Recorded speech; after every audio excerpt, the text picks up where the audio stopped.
Shnavor Surpsunund. This is Aram Hamparian with the Armenian National Committee of America here in Washington, D.C. Wishing you, of course, a blessed Christmas on this sacred day of new hope. Let us pledge each to ourselves and to one another that we will increase our voice, our impact here in the United States, in Washington, D.C., in support of our at-risk homeland, in support of our sacred, our ancient heritage. We can do that by communicating more effectively, more relentlessly, and in a more demanding manner with our elected officials as we head into January, February, March, and the rest of the coming year. We have left behind one of the worst years in Armenian history, one of loss and suffering and pain. We need to match the despair of 2020 with the resolve of 2021 to do all that we can. And much work remains ahead of us. Much work remains ahead of us. We've seen progress on some counts in terms of the scope and the depth of Armenian-American engagement with the American political process, but we need to take it to the next level and then the next level after that. And that is exactly what I'd like to speak to you about today. Right now, we have established a strong track record of Armenian Americans communicating with their legislators using email. Using the ANCA's online platforms, people send letters, countless letters, tens of thousands, hundreds of thousands, in aggregate, millions of messages to members of Congress each year. And that's very strong. It's a strong foundation upon which we need to build. We're very encouraged by the fact that over 40,000, I think it's closer to 45,000, have now registered as rapid responders. Those are people who authorize the ANCA to communicate on time, on target, for urgent action items that need their attention. And we're very encouraged by the trust that tens of thousands have placed in the ANCA to act on their behalf when time matters, when every minute matters, when every hour matters. But there are two areas where we need to up our game, and that's moving people from the writing world, right, the email, online activism world, to the calling world, into the world of calling legislators, and second, into tweeting. And the value here is that for any given email that gets sent to a legislator, in aggregate, they make an impact. One email, two emails is not going to make an impact, but if you combine it with dozens and hundreds and thousands of others, you get on the legislative radar screen, they see that we take the issue seriously, and they in turn take the issue seriously. But we also know from people, from members of Congress and from staff who work for members of Congress, that a given phone call to a legislator is considerably more impactful than an email sent to that legislator. And you might ask yourself, well, why is that? The fact of the matter is, less people call than write. It's harder to call than write. And they know that the harder it is for somebody to do something, the more time it takes, the more effort it takes, the deeper their commitment is to the issue. So they know that if one person took the 30 seconds or 60 seconds it takes to click an email message to them, well, let's say somebody makes a phone call. That means they have to overcome perhaps their fear of making a phone call. And they need not be afraid of making a phone call, but they might be reluctant for a variety of reasons to pick up the phone and call their legislator. And they know that they may get asked questions, and there's going to be interaction, and people may not be interested in that. There is a natural reluctance, right? There's some difference between the people who are willing to click a send button to send an email and those who are willing to make a call. And members of Congress are highly attuned to that difference, and they know that if someone's out there and they're making calls, they care a lot about the issue. And maybe, one call might be worth 10 letters or 50 letters or 100 letters, but it's certainly some very serious multiple. So calls are really significant, and they are the natural next step for our community. So we have a community, and we're blessed with a community that sends messages in the tens, hundreds of thousands, even millions to legislative offices. And now we need to move into that world so that we match, let's say, every 10 letters with at least one phone call or two phone calls or three phone calls. And I'm going to explain to you in a moment how we make that very easy for you. There's a third area, though, after writing and calling, and that's tweeting. And the special value of tweeting is that it shows it's a public act, and it shows the legislator that that you're going to devote part of your bandwidth, your public social media bandwidth, to this issue, that they know that when you tweet something, that your friends and family and other stakeholders see that, and it becomes a much more public expression of your support, and that has a special value. That has a special value in building support among legislators for the issues that we care about. So if we're in the world, we're very strong in the world of writing and emailing. We're moving into the world of calling, and members of need to make those calls. Calls are very important. I'll explain more detail about that in a second. And then tweeting. So this is our strategy for the coming year. We invite you each to be part of this. If you have any reluctance, if you have any fear, I guarantee you this: make a phone call, make a second phone call, make a third phone call. Guaranteed. By the third or fourth phone call, it will be second nature, and you'll realize that the receptionist who answers the phone is immensely polite and very helpful, that the tweeting is very, very positive, that you'll be met with very positive response from certainly other Armenians, but also non-Armenians who will be interested to know about this issue. So that's where we need to head. This is part of requesting, seeking, demanding greater accountability from our elected officials. So I'll walk you through a process. Very often, people send a letter to a member of Congress, maybe through the ANCA system, perhaps as ANCA rapid responders, and they might get a form letter back, and the form letter might say, "Thanks for your note. I appreciate hearing from you. I hear from a lot of people." That's obviously not sufficient. A great reason for a phone call would be, I wrote a letter, and the letter asked you about this legislation or this appropriation or this policy, and I want to know what your position is, and I want to know what you've done about these things. I'm looking for a report. After all, you are a public servant, and I am a member of the public. You, the politician, answer to me, the citizen. That's what I was doing. I was asking you to answer for the policies that you're undertaking. Now, the answer might be something I don't like. Maybe you don't support Armenian issues. Maybe you are indifferent to them, or maybe you're hostile to them, or maybe you're just too distracted to do anything about them. Well, why don't you tell me that? And then I can go to the poll, I can go to the ballot box next election, as an educated voter. I'd simply like to know. If you're dismissing me, don't dismiss me with a form letter. Have the courage, have the wherewithal, have the forthright, forthrightness to spell it out. So that's what a phone call can really do, that and say, I got this form letter. I really wasn't expecting a form letter. I was expecting an answer. I asked a question. I expected an answer. And you can say that on the phone. Say, please, can you get me an actual response to my letter?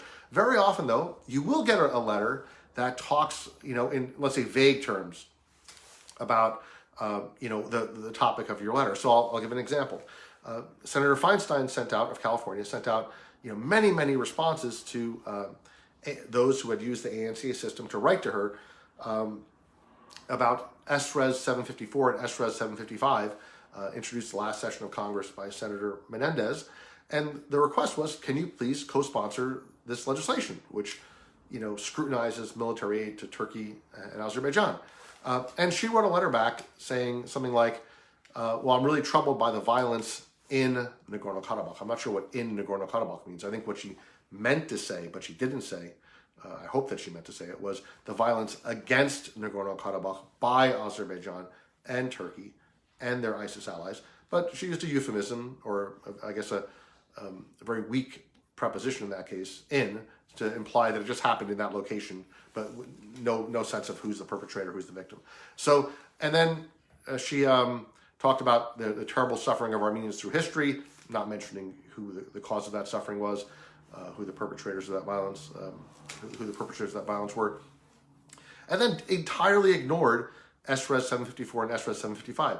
So a call to that office might be, I really appreciated the time it took to send me that form letter, but it didn't answer any of the questions that I raised. Can you get me answers to those questions? And that's an entirely legitimate thing. If you think for one moment that it's inappropriate or rude or somehow out of bounds to ask a legislator to tell you their policy on legislation, well, set that reservation aside. That's exactly what they got elected for. They chose, among all the paths they could have chosen in life, they chose to be go into politics. They chose to go into elective office. They chose to go into elective office in a legislative body that considers legislation as the bread and butter of their daily day. And when you write a letter to them saying, where do you stand on this legislation? It matters to me. I'm a voter. I'm one of your voters. Where do you stand on this legislation?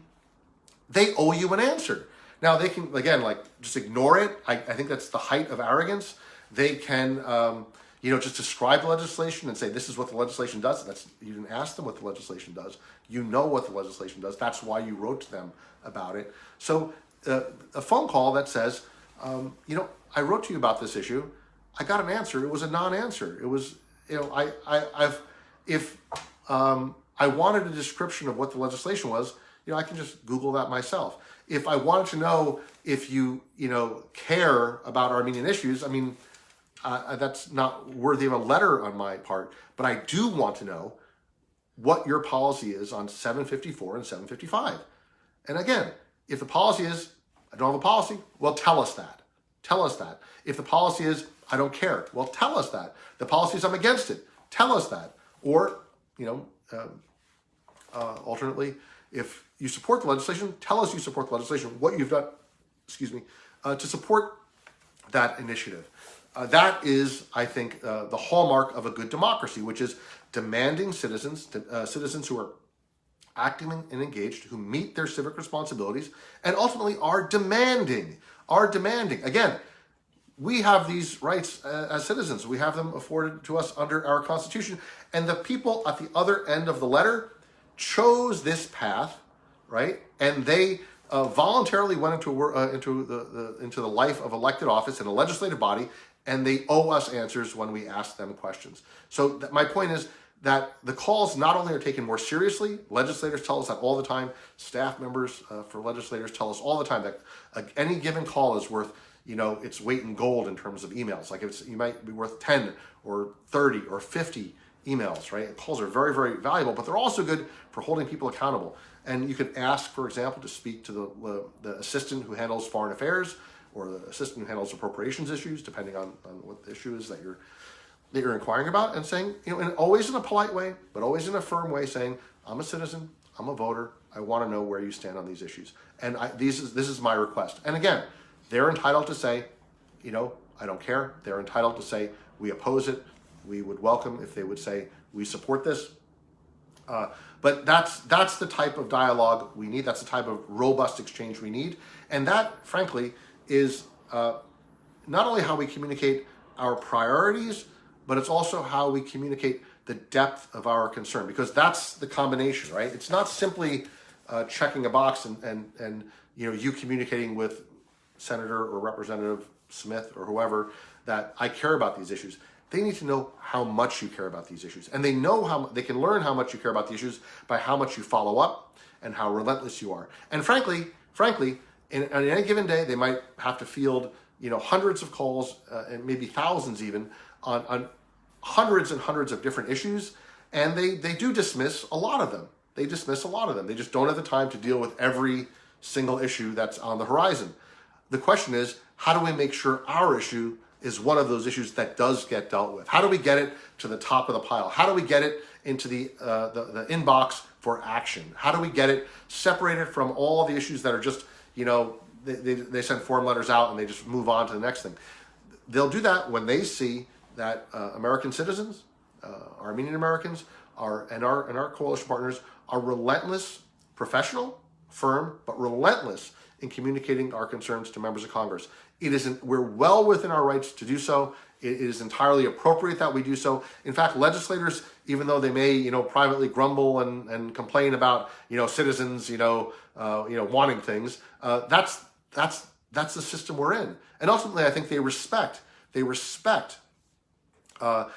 groups that are vocal and insistent and relentless. And those are the ones that are at the table. Those are the ones whose legislative initiatives move forward, while, for every one that moves forward, there's 10 or 50 that don't. We got to get ourselves into the inbox by relentless pressure in all 50 states, in all 435 congressional offices. That's absolutely essential. Now, so the email's good. If you're a rapid responder, great. If not, send messages by email. They're important, very important. Calls take it to the next level. And even beyond that is when you start tweeting. Because when you're tweeting, you're signaling the legislator that this is not just an issue that is a direct, point-to-point communication that's private between you and the legislator. This is now something that you're willing to share and eager to share with others in the community, with other friends of the elected official, people, their political opponents also read their tweets. So let's say, Congresswoman Jones is unresponsive to our concerns and sends form letters and doesn't answer the questions that we raise. Let's say people in that community start tweeting saying, it's been 3 months now. I've been trying to get an answer from Congresswoman Jones about A, B, and C, and she won't answer, and she won't tell me, what her policy is, and her staff is not taking my calls. So you start tweeting about it, and others start tweeting as well. Well, other voters in your area, your friends and neighbors, will read that and be like, hey, that's not a good thing. I don't want my legislator to ignore, your issues any more than I want them to ignore my issues. Probably now the people from the other political party, the other candidate who's running for that seat, will also take notice and say, hey, if there's a gap here in how responsive Congresswoman Jones is to issues of concern to Armenian Americans, well, maybe I should go talk to the Armenian Americans. Let's see what they're about. Let's see what are their priorities. They're citizens like any other, and they have as many rights as any other. No, they're not more entitled or less entitled than any other American citizen to advance their priorities in the American political system. So why don't I go talk to them? And there's a special quality to taking your issues public, right? You want to do it always in a thoughtful way, a polite way, a firm way, but a very principled way. There's a special value in taking things public, which is, I don't appreciate, this is the message, the meta message you're sending is, I don't appreciate being ignored, and I don't appreciate being disrespected. So if you get this form letter, like I said, that just, speaks generically about I'm a friend of the Armenians, but ignores the legislation that you requested that they support, ignores the appropriation that you requested that they back, ignores the various legislative initiatives that you have, put before them, then share that publicly in a, again, polite, firm, principled manner, and explain. I really don't appreciate, as a citizen, right? And as citizens, we have responsibilities, right? And we've given up certain freedoms in order to live in a society, but God damn it, we have rights. God damn it, we have rights. So we're not willing to be treated in a shabby manner by anybody. I don't care, president, senator, congressperson, governor. No, they don't have that right at all. Not at all. And if somebody is, for example, sending you form letters instead of answers, if they're giving you non-answers instead of thorough, thought-out, comprehensive responses, then tweet about it and say, maybe you could do a screenshot and say, I got this form letter. It really doesn't explain anything. It's the third time in a row. Even my phone calls are going unanswered. Can't we do any better? Can't we do any better? And, probably the legislator follows their tweets. Maybe their staff does. Maybe their, others in their orbit follow the tweets. They'll be like, hey, why is it that Armenian Americans or friends of Armenia are, so disappointed here? Why can't the staff, right, draft up a response that's actually responsive, right? Why can't the legislator sign that letter and be responsive? And again, the answer might be something like, well, the legislature doesn't support this issue, or the legislature does support this issue. These are important steps for us to take. And as I said, we're strong in the writing universe, in emailing, the rapid responder system, the ANCA online platform to send email messages is immensely robust. For a community our size, I don't know if there are any other communities of our size that have as sort of such a high level of engagement, such a high level response rate. I think we're very, very performing well in this category, but we need to take that engagement and bring it into the world of phone calls, and then take it from there into the world of tweeting. And these two steps need to become part of the routine, part of the culture of being an Armenian American. So if on Christmas Day you have a tradition of a certain meal or a certain prayer or a certain gathering in your particular tradition, let's add to that tradition and the Easter tradition and the language tradition and the sports traditions and all the richness that is part of our Armenian American experience. let us add to that, if it's not already part of it, let us add to that a robust, relentless, resilient civic engagement on the part of Armenian Americans. And my pitch, as I said, is that we really grow the calling and tweeting part of our advocacy in this coming year, the calling and tweeting. So if you've been sending letters, God bless you, keep sending letters, but move that into calls and add to that tweeting. I think what you'll find is that we'll get more bang for our buck. The time it takes to send an email is well spent, and certainly the time we spend on calling and tweeting will also be very well spent. Any given call being worth many emails, any given tweet worth many emails. And that is, I think, a relatively simple, pretty straightforward strategy where we can leverage our community's devotion, our commitment to our homeland and heritage in order to advance our community and to strengthen the standing of our cause in the U.S. The very simple ways that you can do this today are by going to the links that are on the description of this video. The primary site is anca.org/2021, and what that does is it walks you through the entire process. You'll have an opportunity to send the emails. That's number one. Then it will automatically call you on your phone and connect you directly to your 2 U.S. senators and your 1 U.S. representative. You'll have a phone script. Just leave a message. It's like all of 30 seconds. And then when you're done with those calls, you'll be invited to send tweets to your members of Congress and the White House. All this will take, I would submit maybe about, if you do it quickly, 8 minutes. If you do it, take your time, maybe closer to 10 minutes. But it'll be 10 minutes well spent on this Christmas day and on days going forward. It is absolutely essential that we strengthen our presence in Washington. Our voice as the ANCA in Washington in great part relies upon your voice as citizens, as stakeholders in our American democracy. When members of Congress see that you take these issues seriously, they know that when we walk through the door, they need to take us seriously. If we show up in a congressional office from a congressional district where the Armenian community has not been vocal, then that will be reflected in the nature of the conversation we have, and then the results that we can expect from that relationship.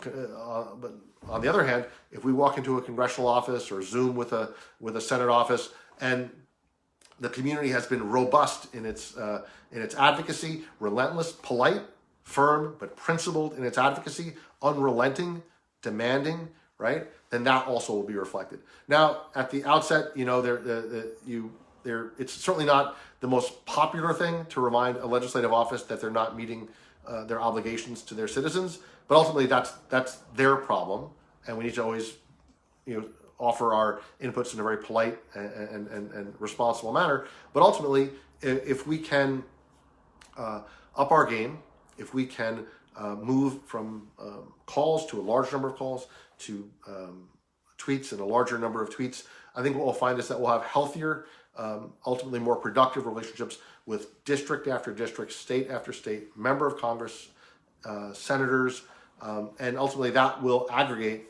to the benefit of Artsakh and Armenia.